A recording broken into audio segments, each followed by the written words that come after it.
Welcome to Thinking Deeper by 6-7. We are about to dive into what might be the single greatest blueprint in human history. Imagine a single point of light in the northern sky, an observation that became the instruction manual for, well, for everything. For God, for government, for law, even for architecture. Exactly. And, maybe most surprisingly, for the very first stirrings of human skepticism, of a kind of proto-atheism. It's a huge claim. How could one star, one fixed point, be the source of our most profound abstract concept?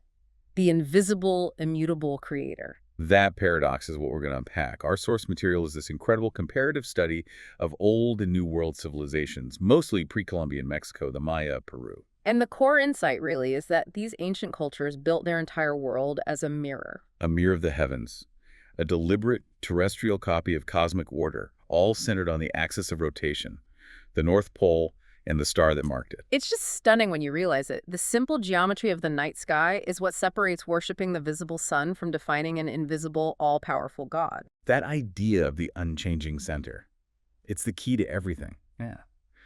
Okay, so let's get into this blueprint.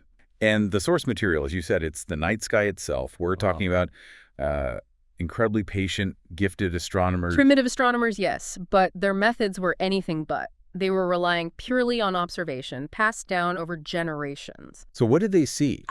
What was so fundamentally different about that one point in the sky? Well, think about what you see on any given night. You see a contained chaos. The sun rises, it sets, sometimes it disappears behind a cloud or in an eclipse. The moon waxes and wanes. And the planets, the wandering stars, as they were called. Right. They move in these complex, seemingly unpredictable paths, and almost universally, the chief deities of early man were tied to these moving, transient objects. They were powerful, sure, but they were also changeable, inconsistent. Exactly. But then you look north, and if you stare long enough for hours, for nights, you realize that while the entire dome of the sky is rotating, this great celestial river of stars, there's one point. A pivot. A true pivot. Everything turns around it. And that point is fixed. It is silent.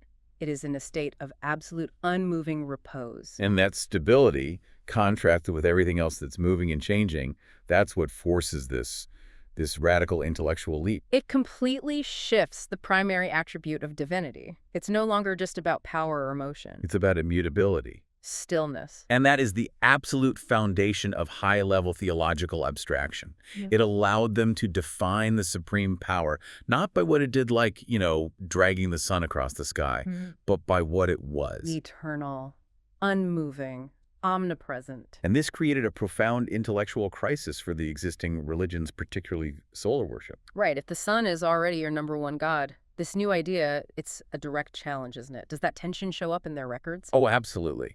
But it was resolved through a kind of philosophical reclassification. Yeah. The great realization was that the sun, Tanachia, as he was called in Nahuatl, was powerful, yes, but his power was conditional. What do you mean conditional? The sun moves. The sun gets hidden by a tiny cloud.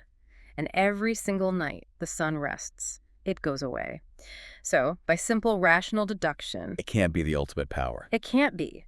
And our sources quote the theological conclusion they reached, and it's just profound. They said, because the sun moves, it cannot be otherwise, but that there is someone who directs him, and this truly is the true creator. Wow. So the sun gets demoted. It's no longer the CEO, it's middle management. It becomes the messenger, the servant, the powerful lieutenant who carries out the orders of an unseen, stable, and immutable executive authority. And that immediately spiritualizes the whole concept of God. Yeah. You're shifting focus from the visible, physical thing, the solar disk, to an invisible, abstract principle, the fixed director. Millennia before modern philosophy, ancient astronomers located the source of all power not in motion but in absolute stillness. It's incredible. And this concept, this abstraction, it just evolved from there, right? Yeah. Especially in the higher echelons of their religious thought. It did. The Nahuatl concept of the supreme divinity becomes defined in these purely spiritualized terms that directly reflect this immutability. The creator is described as, get this, invisible and intangible, like the air, like the darkness of night. And the Lord who is always present in all places, who is as impenetrable as an abyss. That doesn't sound like a local deity demanding corn sacrifices. That sounds like a universal governing principle. Omniscient, omnipotent, everywhere and nowhere at once. It's the ultimate cosmological abstraction, and it's derived entirely from geometry, from watching the sky turn. It's the intellectual distillation of the pole star. Any image, any concept trying to capture this power had to convey that sense of immovability, of changelessness, of absolute repose. Even the earliest, crudest images of the supreme being show it in an attitude of profound, eternal rest. Before we go on, there's a crucial astronomical detail we have to touch on, because you said they were looking at the axis of rotation. Yes, this is so important for anyone listening today. We look up and we see Polaris, our North Star. It's nice and bright, but the Earth has a slow wobble. Precession. Right, precession. And because of that, the star that marks the pole actually changes over very long periods of time. Yeah. For the civilizations we're talking about, especially the Maya or the Olmecs before them, the North Star might have been a much dimmer star, like Thuban, Or there might not have been a bright star there at all. Exactly. The space near the pole could have been empty, which means they weren't just finding a bright star. They were locating an invisible pivot in space, the geometric center point that the entire sky hinges on. That's a whole other level. That elevates it from simple stargazing to genuine high-level astronomy. It proves their concept of the center was always philosophical and geometric. It wasn't just visual. Okay, so if the fixed center is this invisible, abstract creator, what about the big, flashy constellations, the ones that are clearly moving, circling around it? What's their role in this new cosmic law? They become the secondary deities. Powerful, yes, but subordinate. Their fixed rotation dictates the laws and the narratives of the cosmos. And the best example of this is the Big Dipper.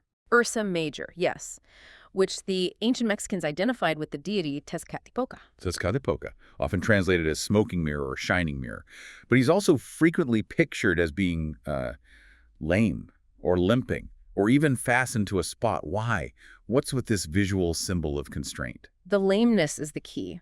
It symbolizes his fixed yet cyclical motion around the pole. He's powerful, but he's constrained by the supreme law of the fixed center. He can't escape his orbit. And the language itself holds clues, right? The language is everything. The Nahuatl verb koloa means to bend over or twist something. But it also has this other, very telling meaning, describing or performing a circle by walking around something. So the very word for turning implies being tethered to a center point. Precisely. And in their picture writings, Tezcatlipoca is often shown surrounded by a circle of footsteps. It's a diagram of his movement. He's performing this fixed rotational dance around the center. He's a mighty god, but he's constantly revolving, unable to escape that central law. That is such an incredible piece of what you could call scientific mythology, using the literal physics of a star cluster to explain the metaphysical limitations of a god. And they make it explicit in the symbols. Our source material points to this one puzzle image. It's fascinating. Tezcatlipoca is shown physically fastened by the jaws of Tecpatl. Tecpatl being the flint knife, the symbol of the north. The ultimate sign of fixedness, yes. He's fastened by it to a diagonal cross. It's a graphic illustration of his controlled, fixed rotation relative to the pole. He's confined, yet he's constantly revolving. And this constant movement, this dance, it also establishes the fundamental concept of duality and conflict in their entire worldview. It absolutely does, because they observed this perpetual reversal of positions between Ursa Major, which they linked to the ocelot, representing the below, the earth, darkness, and the constellation on the other side. Cassiopeia. Cassiopeia, which they identified with the eagle. The eagle represented the above, the sky, light. So you've got these two cosmic heavyweights locked in a celestial wrestling match, forever circling the pivot point, but never truly winning or escaping. And this constant cyclical exchange, this up and down, it suggested an eternal combat between two adversaries who alternately succumbed and resuscitated. This wasn't just a story for them. This was the origin of their entire understanding of balance. Light and darkness, sky and earth, life and death. Masculine and feminine, the dualism that defines their entire moral and political world is literally written in the stars, setting up this everlasting, necessary antagonism. So, okay. The celestial mechanics have established the cosmic law. You have the fixed creator, the ultimate authority, and then you have these powerful, rotating subordinate gods locked in eternal conflict. How does an ancient leader take that cosmic energy and turn it into stable, predictable governance on Earth? This is exactly where astronomy becomes applied political science. It's brilliant, really. Yeah. If the heavens provide the infallible model for the divine, then they must also provide the infallible model for how to organize human society. The leader's job isn't to debate policy, it's to replicate that perfect celestial order on a very unstable Earth. Your mandate comes from geometry, the will of the cosmic pivot. The cosmos, based on the star cult, was fundamentally divided into 7 parts. 7. 7. You have 1, the fixed center, that's Polaris, representing the ruling power, the king. Then you have the 4 quarters north, south, east, west. And finally, the above, the sky or masculine principle, and the below, the earth or feminine principle. 1 plus 4 plus 2. Yeah. 7. And this 7-fold structure was adopted universally as the organizational scheme. So this wasn't just some kind of mystic numerology. It's a practical, observable plan based on what they saw in the night sky. It gave them everything: identity, origin, geography. Huh. The Aztec race, for instance, they trace their origins to 7 tribes. Who came from 7 caves. And the north, the location of the pole. The 7 visible stars of Ursa Major were a constant reminder of this. And if you combine those with Polaris and the opposing constellations, you often get to the mystic number 13, which was hugely important. This has to be why their capital cities were treated as, like, sacred diagrams. They weren't just administrative hubs. No, not at all. The city was the cosmos made physical. Take Cusco, the capital of the Inca Empire in Peru.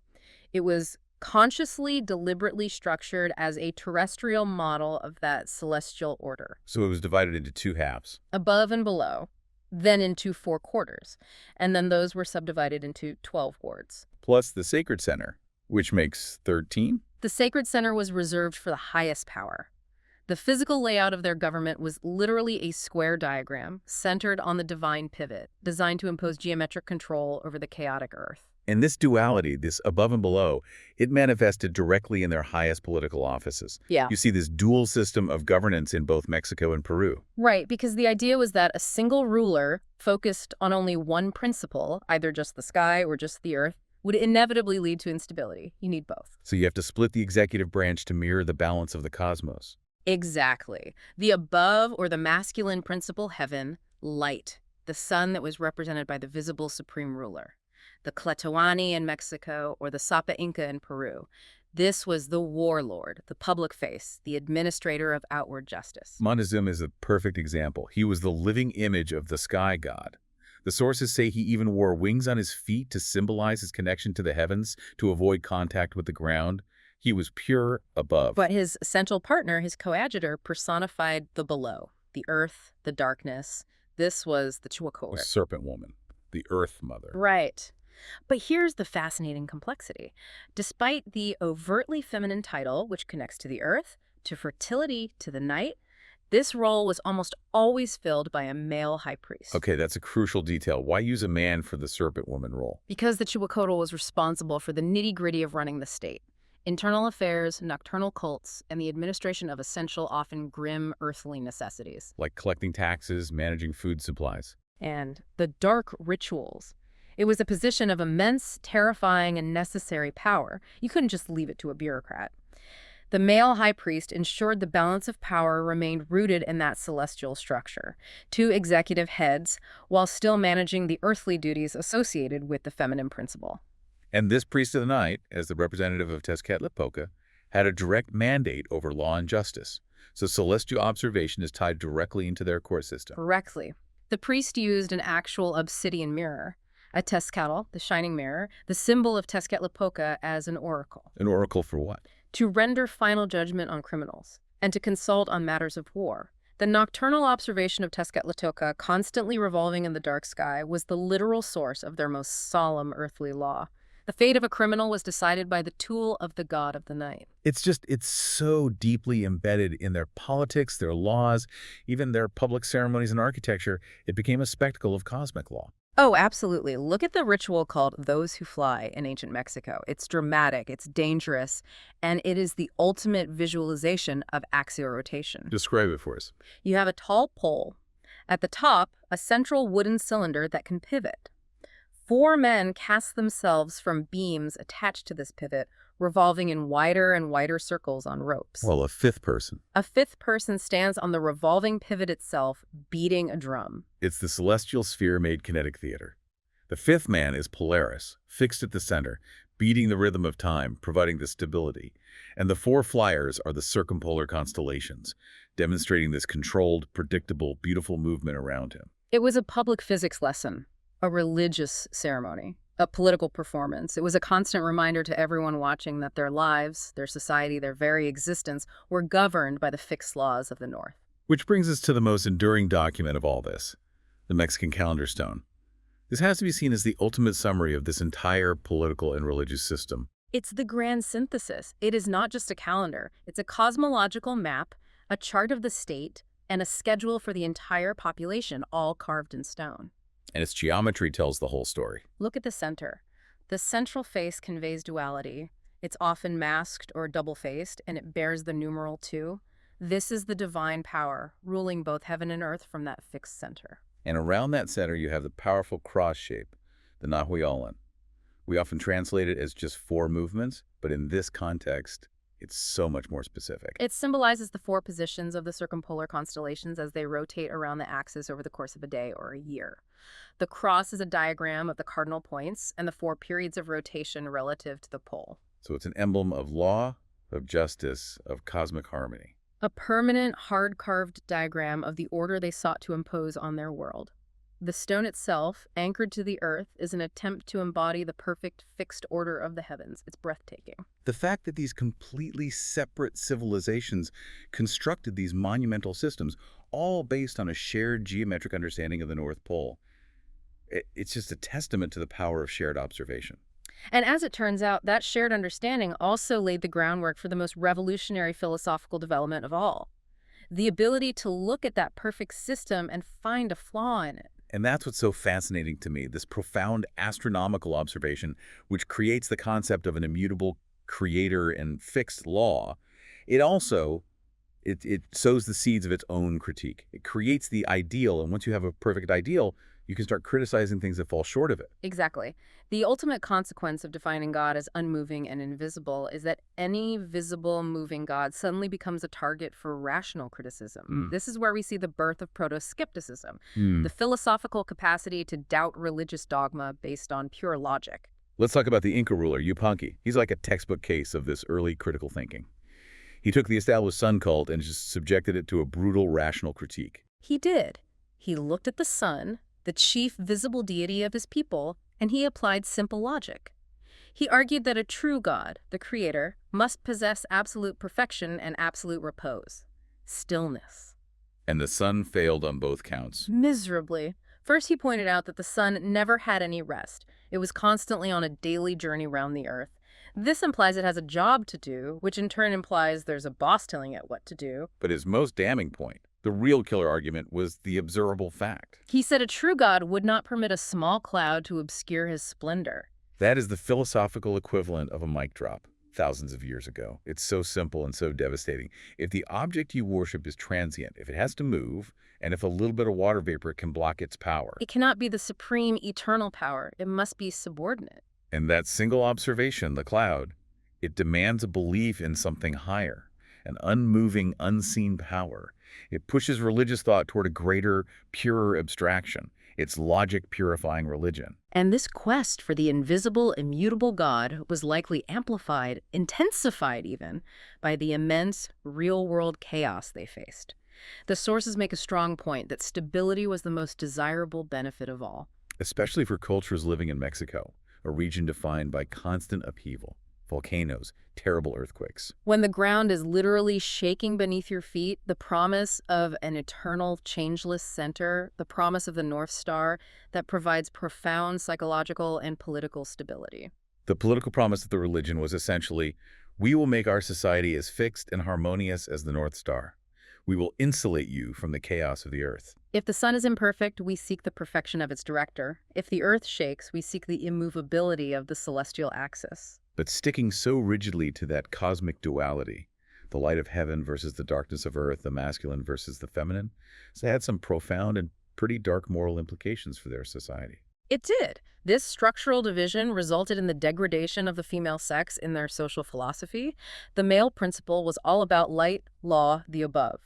The feminine principle, the Earth Mother, Sawakotl, was intrinsically linked to darkness, the below, and ultimately to necessity, hunger, and thirst. The Earth Mother demanded to be fed. Constantly.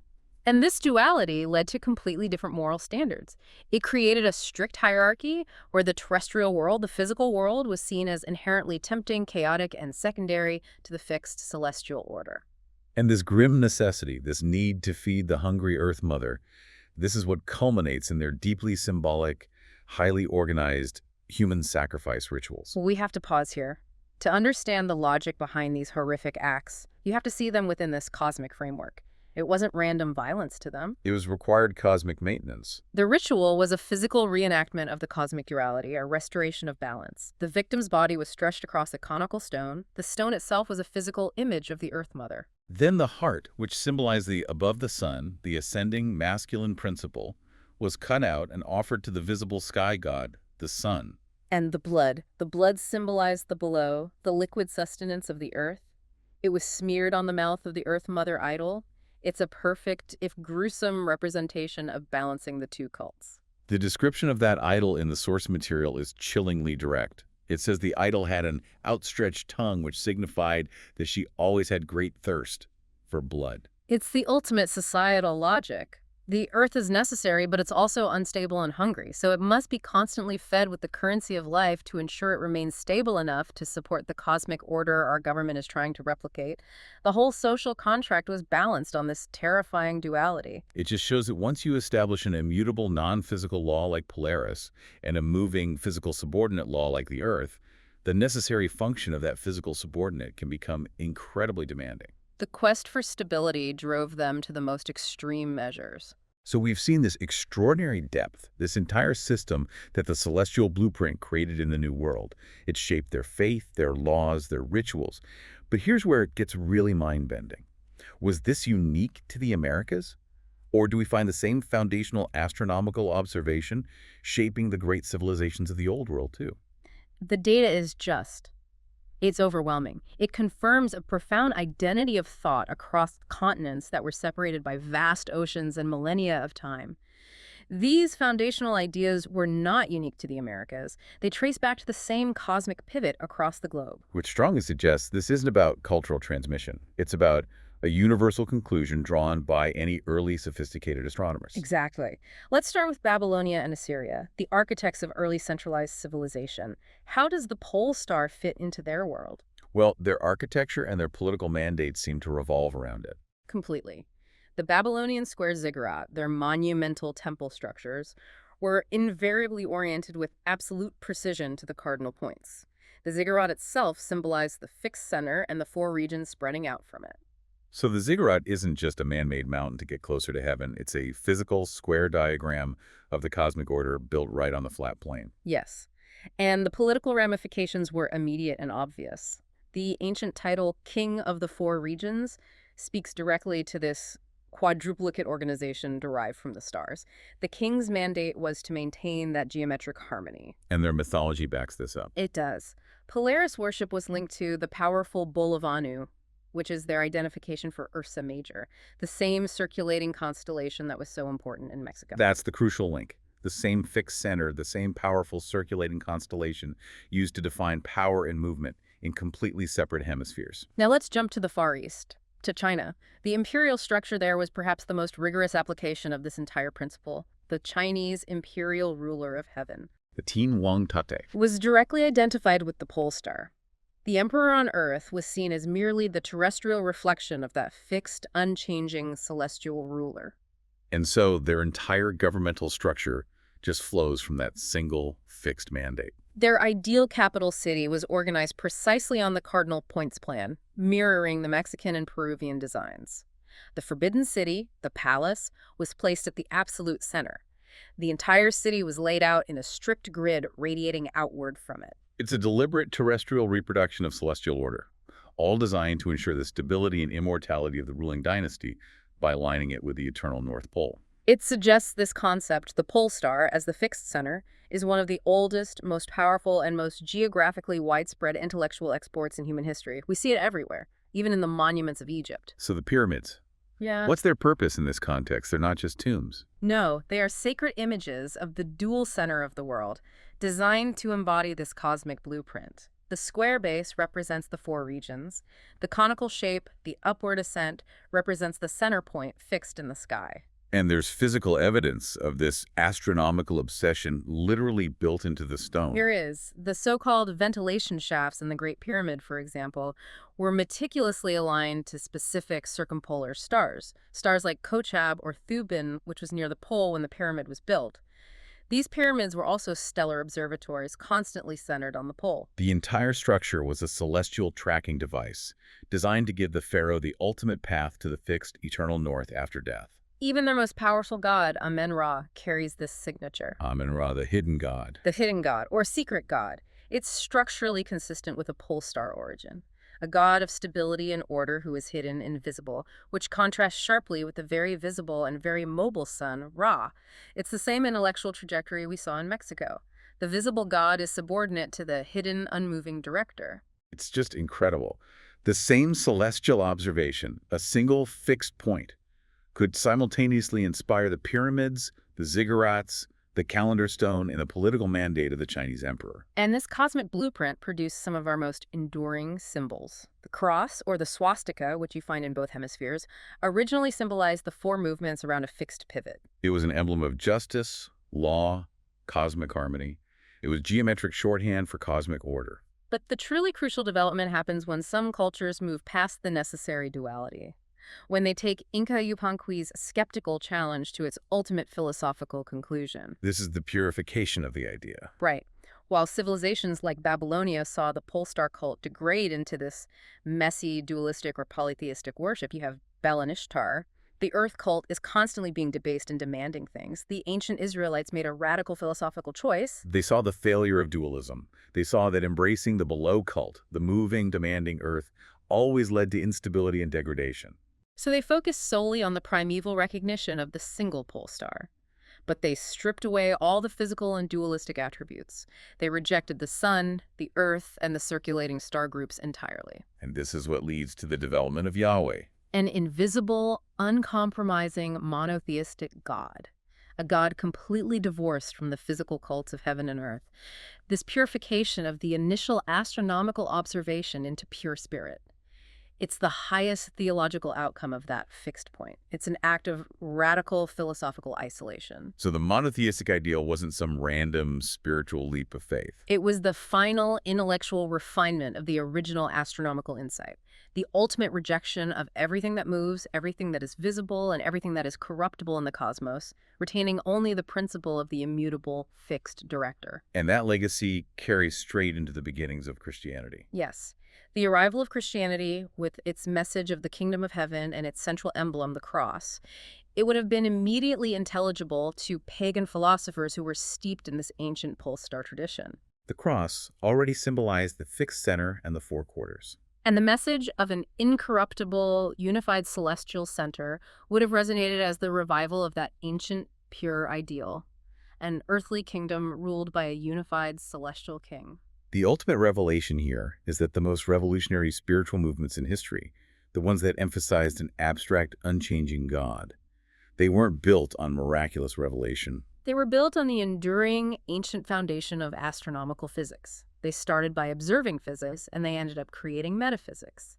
The search for ultimate stability led to both the deepest forms of faith and the earliest forms of rational criticism. So this deep dive began with a simple paradox. How could our concept of an invisible, omnipotent creator emerge from just staring at a fixed point in the night sky?